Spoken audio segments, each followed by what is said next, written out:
हाय हाय ईদের दिन যখন আসে तो प्रवासी बोलते था कि ईद के दिन सब मिलेंगे अपने अपने यार से, मैं मिलूंगा दर्द गम की पत्थरी दीवार से। এটাই সত্য। প্রবাসে যখন ঈদ আসে না, হায় হায় আজকে তো ভিডিও কল।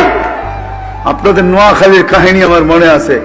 আমি হজে ওমরায় গেছি, তো চলে আসবো, ট্যাক্সি ভাড়া করছি, চেহারায় বোঝা যাইতেছিল না কোন দেশের। আমি বৈশাখী, আমি মনে করছি ইন্ডিয়া পাকিস্তানের হবে, নাদুস নাদুস চেহারা, সুন্দর।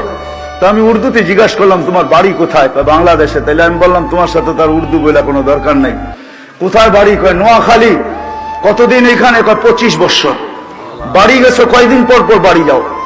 কয় 2 থেকে 3 বছর পর। আমি বললাম মাইনা নিলাম 2 বছর পর, তাহলে 25 বছর আপনি 12 বার বাড়ি গেছেন, ঠিক না? তো বলে হ্যাঁ হুজুর তাই হবে। তো আমি বললাম যে আপনি তো জীবনের কোনো মজাই দেখেন নাই। বছরে 25 বছরে 12 বার বাড়ি গেছেন। 2 মাস থেকে 3 মাস ছিলেন, 36 মাস।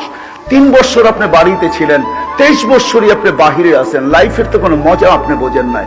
হয় হয় আমি জানি না আমার কথার ভিতরে যে বিষ মাখানো ছিল।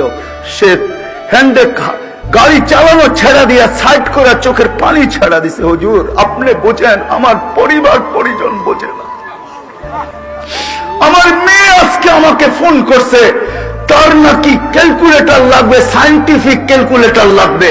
একটা ক্যালকুলেটর বাহির হয়েছে সায়েন্টিফিক, তার লাগবে। আমি ট্যাক্সি চালাই, সকালবেলা বাহির হই, বিকালে ফিরি।